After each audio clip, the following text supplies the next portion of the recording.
A cup of joe. Welcome back to my channel. I'm Will Photo. I'm the hot warning label on the McDonald's coffee cup that you're currently sipping right now's favorite photographer. So yeah, well, let's get into this week's video.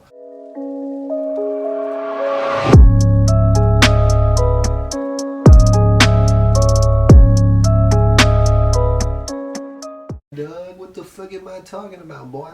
I'm sipping a cup of coffee. I've been working all day on this video that I'm going to bring you guys Friday. I had a nice big checklist that I got through of all the stuff I needed to do. Now I've weeded all that stuff out and we're here working on this video. This week I'm going to bring you guys a video on my editing process and exactly how I edit photos and the two programs that I use. The photo that I'm going to be editing, you've probably seen it on the thumbnail, but you'll see it more when we're in here, and I'll probably show it to you before we jump into the computer. I'm going to show you the raw file before we hop into the computer, and then you'll see it progress and become the piece of art that it is now. This is one of the photos from my shoot with National Tire and Rubber. It was a sick picture of this big ass red truck. So we're going to go through my process. We're going to jump into Lightroom soon here shortly. The two programs that I use are Lightroom and Adobe.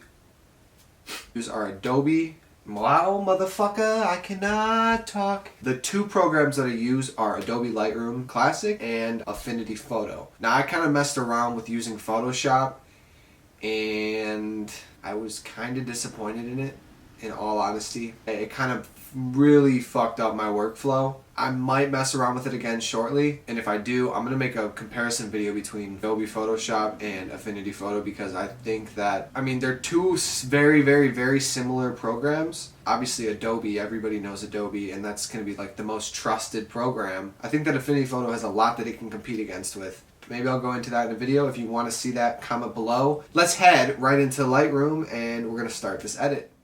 Alright, so we're here over in Lightroom CC, and the first thing I'm going to do is go to the camera profile and pick what profile I want. I usually use camera clear for all of my photos.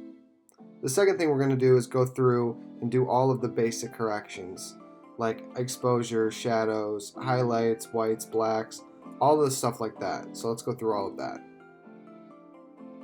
Next, we're going to go in and turn the texture up and the clarity up, and that will present the photo as more clear and overall just make the photo look better. Then I usually go in and turn the vibrance down and the saturation down a little bit because that's just the style of my photos. Next, we're going to talk about the tone curve, and I'm not going to go into too much detail about this because it is pretty complicated. I do plan on making a video in the future explaining this more in detail. I did save the preset, so we'll just go ahead and use that.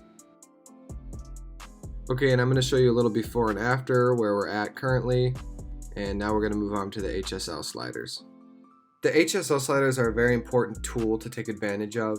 They help you create the tone that you're looking for in the photo. You can control every color separately, you can control the hue, the saturation, and the luminance, and it's a really important tool to be using. So we're going to go through while I make these corrections and watch it in fast motion, and then we'll see before and after when I'm finished. Here's the before and after. Next, we're going to hop into split toning, and this is where you can control the highlights and the shadows. I'm going to add a little bit of yellow in the highlights and then slight blue in the shadows and balance it all out using the balance slider. Here's a before and after of where we're currently at, and now I'm going to show you what split toning does. Very subtle difference, but if you look closely you can see it. Next, we're going to go sharpen the photo a little bit. This just makes the pixels a little bit sharper and makes the photo look better. Next, we're going to move into noise reduction. If you shot your photo at a high ISO, I shot this one at 500, so there's not much noise and not much that needs to be done. But if you shot your photo at a high ISO, you can turn the noise reduction up, and that will take the noise out of the photo. The last step in my editing process is messing with the primaries of the colors. Basically, you just move them around and get them to how you like it. I'm not sure too much about the science behind all of this, but I just offset the colors and then bring it back with one of the other primaries, and it just makes the colors look better. Okay, we are officially done in Lightroom. Here is a before and after before we move into the next program.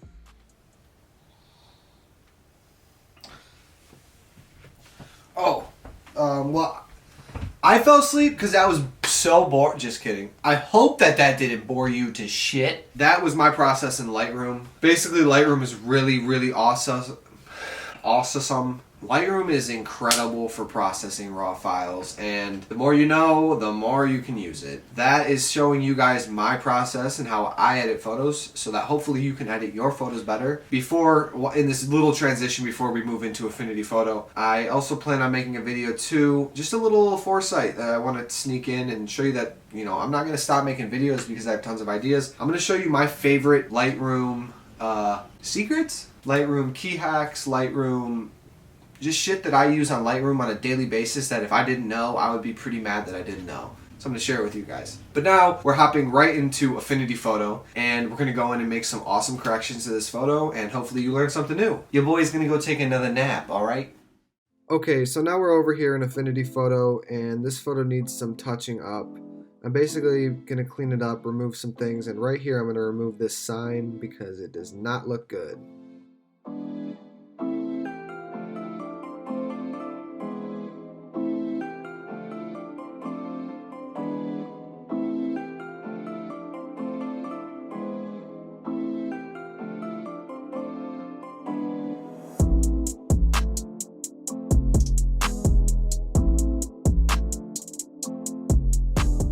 Now that that's done, I'm going to zoom in really close and remove all of the little light dots that I see.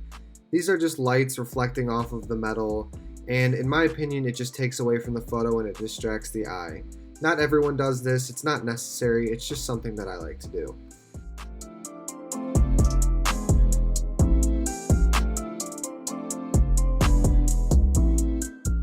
Also, another tip when you're shooting cars, people will show up in the reflections, so you can always remove them.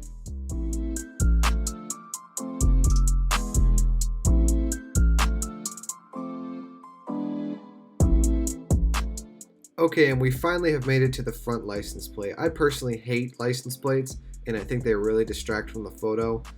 Especially front license plates, they just don't belong on the front of the car. So what I'm going to do is I'm going to remove it.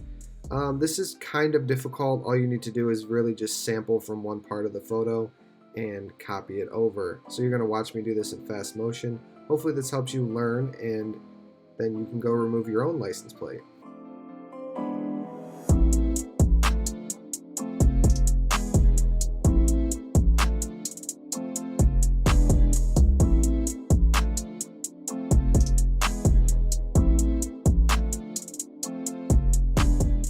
As you can see, I'm about done removing the front license plate.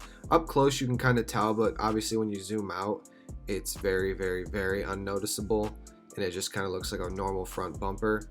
I'm just going to remove everything else from this photo, and we'll watch it in fast motion.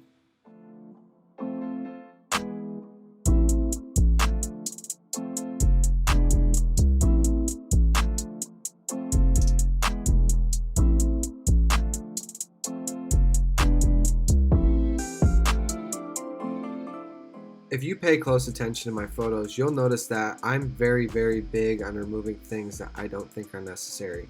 And that doesn't just stop with the subject of the photo. I always edit the backgrounds of my photos and remove things that I think are unnecessary. Things that I think take away and distract my eye, and things that I think will distract your eye. Now, most of the time, these are things that other people won't even notice, but I think that's what sets me apart from most other photographers.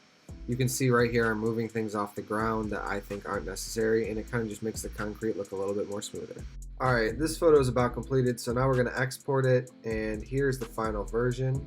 This is the before and after of that program specifically. You can see everything that got removed, and in my opinion it makes the photo look just so much better. Here's the completely before and after.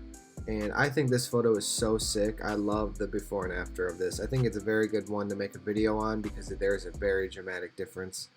So I hope you enjoyed that edit. Let's hop back into the studio. Oh yeah, we're done with the editing. Okay. We're done with the editing. I finished the photo completely. I hope that you learned something new. I hope you didn't fall asleep like I did. Anyway, we're done with the video. I hope that you enjoyed that.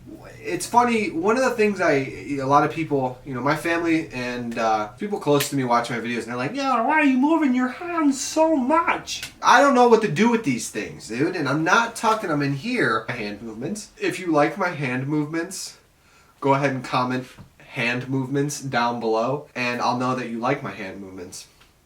Anyway, enough with the bullshit. I hope that you learned something from this video. That is my main point, is to teach the people who are following me something and to help you learn and grow your process as a photographer. My big thing is interacting with you guys. I'm gonna do it until it becomes so overwhelming that I can't, and I don't think it'll ever get to that point. I think that building a fan base is very important, and building connections with you guys is very important. So reach out to me if you have any questions. Put it in the comments. I literally read every single thing I get. Comment, DM. I was gonna say I read my likes, but you can't read your likes. But if you have a question, a comment, a concern, anything about editing, anything about Lightroom, anything about Photoshop, anything about Affinity Photo, put it in the comments. Throw it in the DMs. I will respond to that, and I will do my best to give you the best answer that I can. Go out and take some photos, edit them like a G, because you know what you're doing. You just watch this video. Also, let me know if you have anything that you want to learn, something that you're struggling with, something that you need help with, because I'll make a whole video for you and post it. I have nothing else to say. I'm happy to be here on Friday. Every single Friday, I post a video.